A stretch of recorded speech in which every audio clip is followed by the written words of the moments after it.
31. Controlează-ți gândurile. Gândurile tale îți creează realitatea. Ai credință și rămâi centrat pe rezultatul dorit.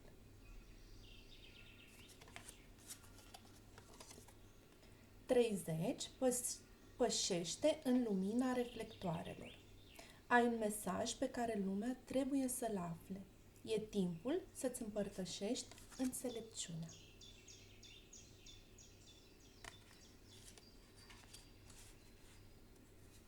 O puternică ghidare spirituală.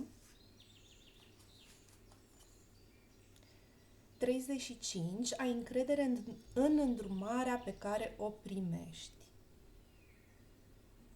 Arhanghelul Uriel te-a binecuvântat cu o epifanie sclipitoare. Sunt și eu prezent, Arhanghelul Mihail, ca să-ți îndepărtezi grijile, astfel încât să poți avea încredere în ghidarea divină. Da?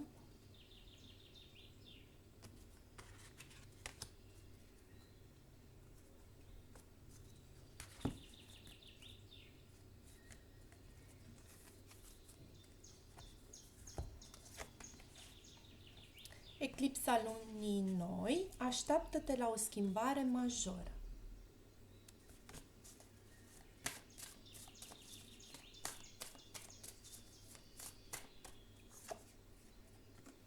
Luna nouă în semnul Balanței începe un nou ciclu romantic în viața ta.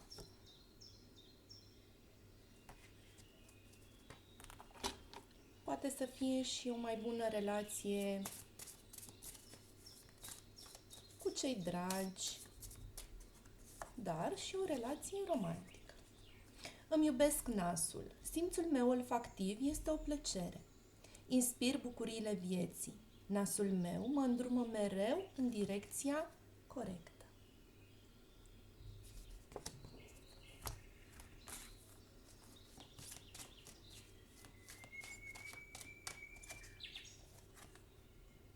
Opt. Luna conștientizării. Tu ești reflexia conștientă a Universului. În fiecare moment de prezență descoperi nu doar cine ești, dar și cine poți deveni. Este, simt eu, în strânsă legătură cu cartea 31, Controlează-ți gândurile. Conștientizează lucrurile minunate pe care le ai în viața ta, în prezent. Fii recunoscător, recunoscătoare. Simte mirosul în aer al bucuriei. Iisus, acte de slujire. Când slujești, Universul te slujește.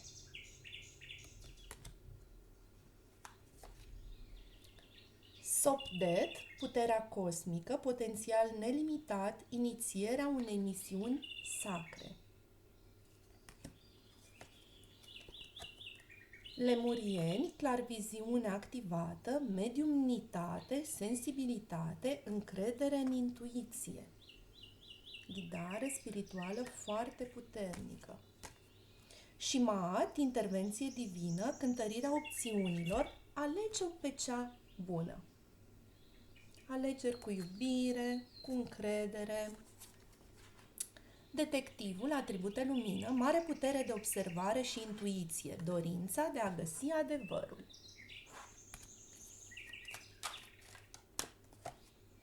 Inginerul, atribute lumină, capacitatea de a exprima în practică energia creativă, talent pentru rezolvarea dilemelor. Merge mână în mână cu detectivul, căutarea adevărului, rezolvarea dilemelor, găsirea de noi soluții inovatoare.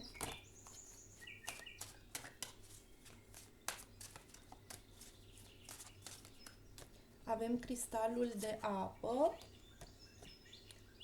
un cristal de înțelepciune, un cristal al sufletului.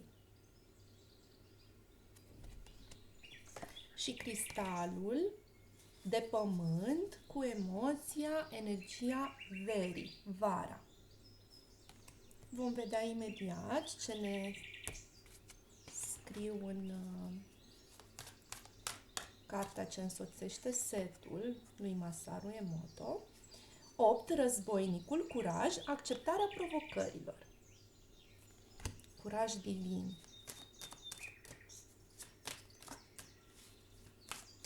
Războinicul luminii, războinicul pașnic. 31 din nou, a mai fost mai devreme, inventivitate, inteligență, acțiune mentală, gândire corectă. Din nou, găsirea de soluții, energia detectivului, energia inginerului.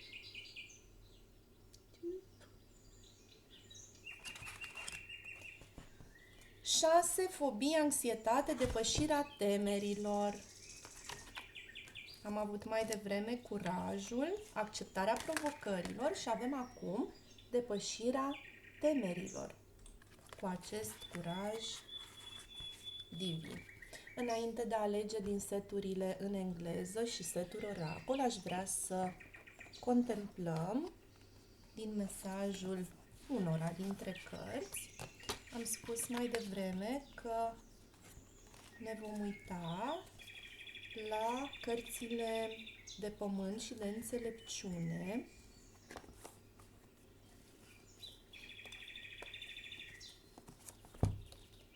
Să vedem.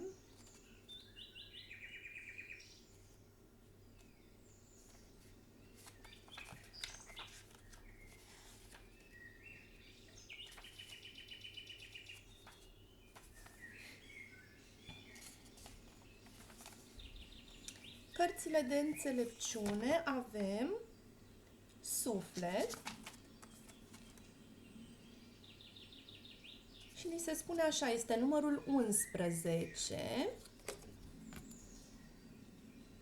Mărindu-ne emisia vibrațională, creșterea vibrației, ne putem îmbunătăți atât mediul intern cât și pe cel extern. Avem, pare ca o inimioară acolo în centru, energia iubirii. Și cartea de pământ cu energia vara.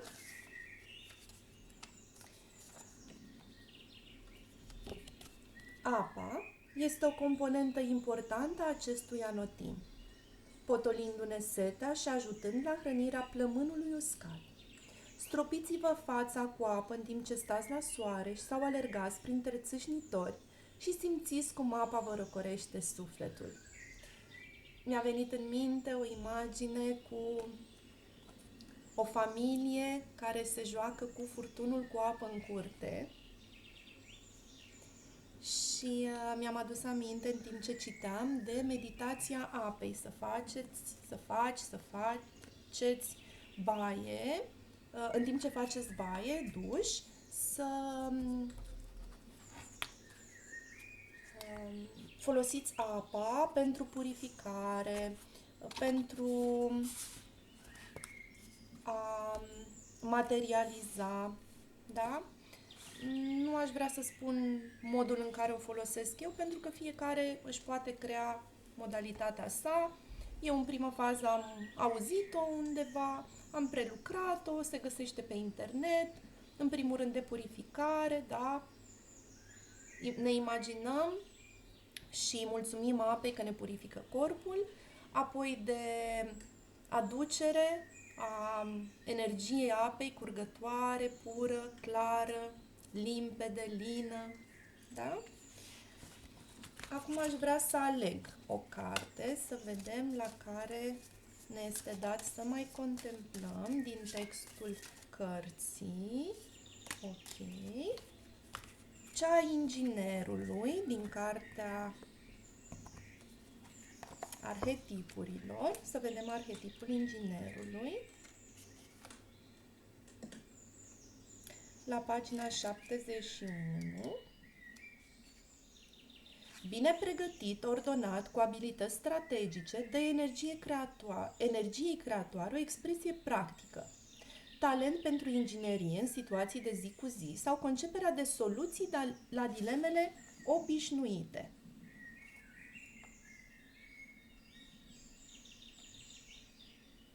Caută tipare de proiectare și construcție de structuri, dispozitive sau soluții. Soluții la diverse situații. Am avut mai devreme o carte care se axa pe inventivitate, inteligență, acțiune mentală, gândire corectă, dorința de a găsi adevărul și am avut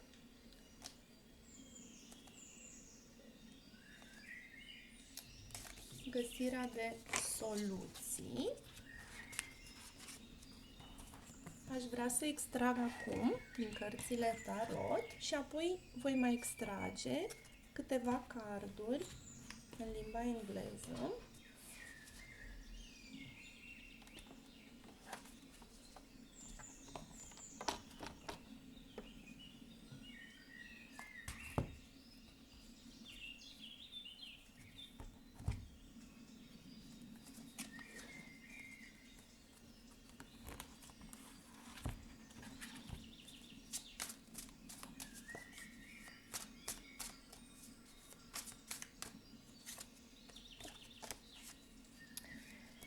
Nebunul, copilăros, încrezător, un nou început, curajos, deschis la nou. 7 de cupe. Vă voi citi din cărticică pentru că are o explicație specială. Și soarele.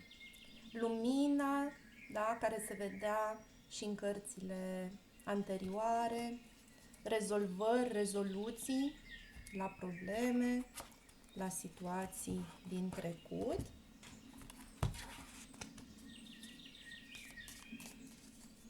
La care poate nu găsați soluții.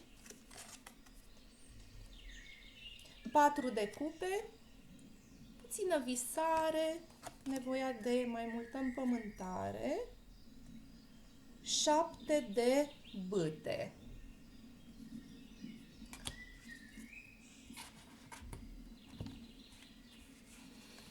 Haideți să vedem la 7 de bâte și 7 de cupe. Avem 2 de 7.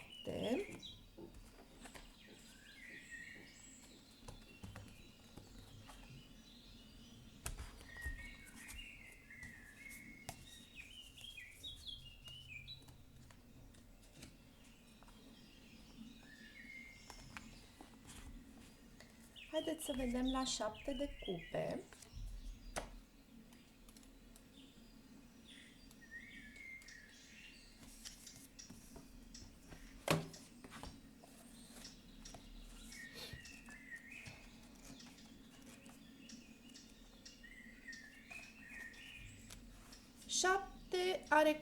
Ea are capul în nori, poartă stele în ochi și cât privește castelul din cer, numai luna îi obturează atenția. Posibil numai luna obturează atenția acestui soare puternic din interior și manifestat în exterior, emoțiile anume. Da? De aceea posibil am avut cartea Gândurile.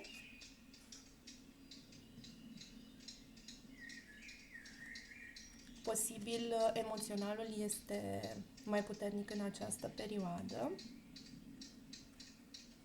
Atât psihic cât și fizic nu este cu picioarele pe pământ, inconștientă de poziția lor precară. Din cauza înflăcărării, este foarte posibil să facă un pas imprudent, căzând de la înălțime în abisul neguros care îi înconjoară. Rafalele de vânt îi biciuiesc părul și veșmintele într-un vârtej de entuziasm. Concomitent, el este puțin mai realist, partea noastră masculină, da? Poți întâlni, pentru că a fost mai devreme cartea care ne spunea despre o nouă relație sau îmbunătățirea relației, poți întâlni o persoană de sex opus mai realistă, care te poate ajuta să-ți echilibrezi aceste emoții. Cât timp ea se lasă absorbită de viziunea visului plutitor, ochii lui se ațintesc asupra castelelor din partea stâncoasă a împrejurimilor. Deși drumul până acolo va fi mai anevoios, este realizabil, în ciuda faptului că simbolurile secrete de pe hartă sunt complicate. Am avut mai devreme inginerul, găsirea de soluții, detectivul. El cunoaște durerea de a dori imposibilul. Însă ea nu. Privește sus, îi spune. Privește sus, îi spune partenerului. Degetele ei rămân pe umărul lui atunci când îl îndeamnă să-i facă pe plac, uitându-se. El dă din cap neatent. Încearcă să ignore gândul că ar putea ajunge la citadela plutitoare și continuă să cerceteze harta primită de la magician. 7 de cupe înseamnă a te deda fanteziilor. Dispuneți de prea multe opțiuni de alegere. 7 de cupe este în general o carte a multor alegeri, prea multor opțiuni. Cu atâtea drumuri, hotărârea devine înspăimântătoare. De aceea ți se recomandă atenție la gânduri. Există mult prea multe dorințe. Unele se situează în planul realității, altele nu prea mult. Unele se concretizează în cursuri înțelepte de acțiune, altele mai mult intonează cântecul tentant al sirenelor, ceea ce v-ar putea conduce pe o cale distructivă. Rețineți că există posibilități nelimitate. Hai să vedem 7 de bâte. Avem 2 de 7.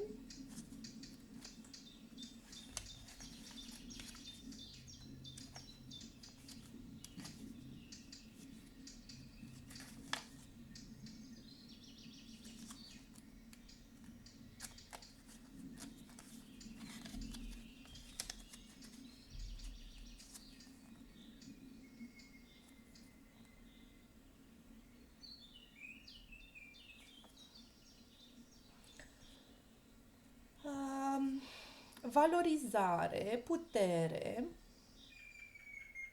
găsirea de soluții și depășirea obstacolelor. Cred că în această citire, aceste obstacole ale emoțiilor, el în acești 7 de bâte este singur. Nu apar alte personaje, ceea ce îmi inspiră ideea de în psihanaliză este o idee că cea mai grea luptă este cu noi înșine, cu gândurile noastre. Nu intru în detaliile de psihanaliză pentru că nu vreau să greșesc ceva, din punct de vedere psihoterapeutic să spun ceva eronat, și atunci mă limitez la această idee că cea mai grea luptă este cea internă cu gândurile noastre, gândurile care preiau greutatea emoțională. Da? Dar din acești 7 de bâte, 2 de 7, cu această parte masculină, analitică, care a apărut, și 2 de 7, un număr foarte spiritual, consider că există o foarte mare șansă de succes pentru depășirea obstacolelor și găsirea de soluții. Mă opresc cu cărțile tarot și aș vrea să mai extrag câteva cărți oracol din alte seturi în limba engleză.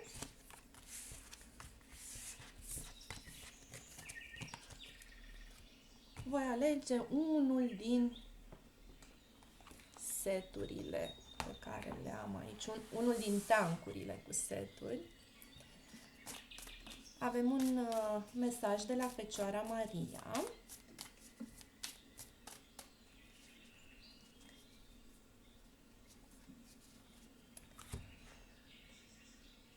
Aceasta este poza, este setul cu cărțile în miniatură, cărțile de buzunar și avem mesajul pe spate. Voi încerca să extrag un scurt mesaj.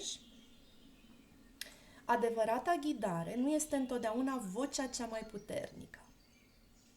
Uneori frica și îndoiala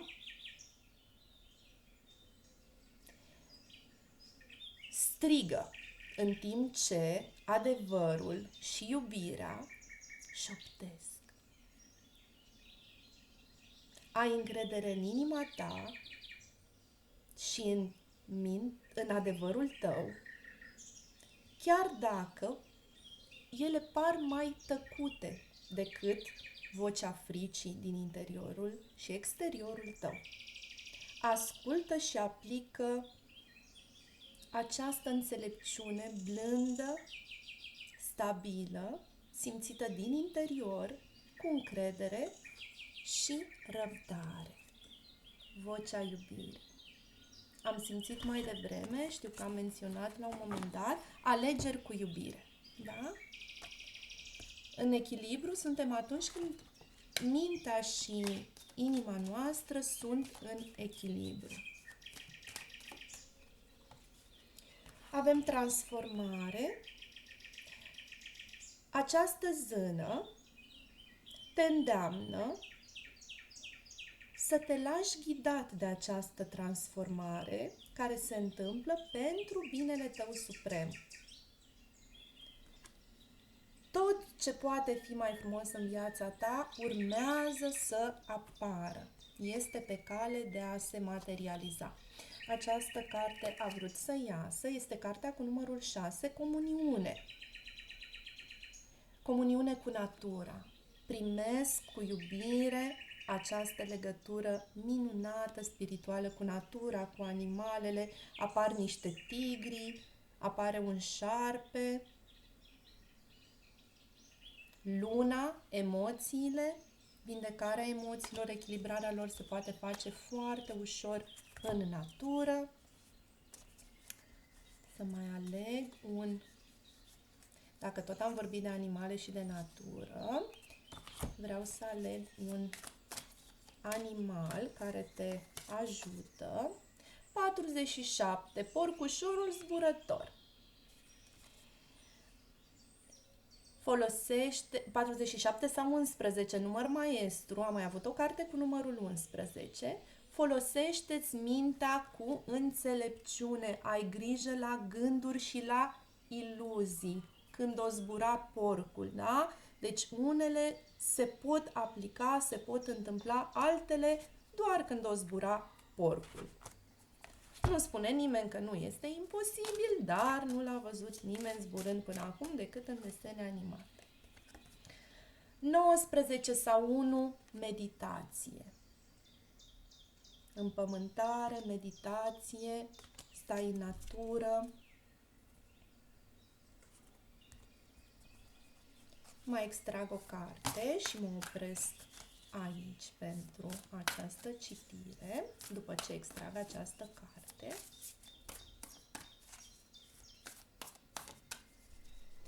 Voi mai face una în engleză, posibil, dacă am energie, pe celălalt canal.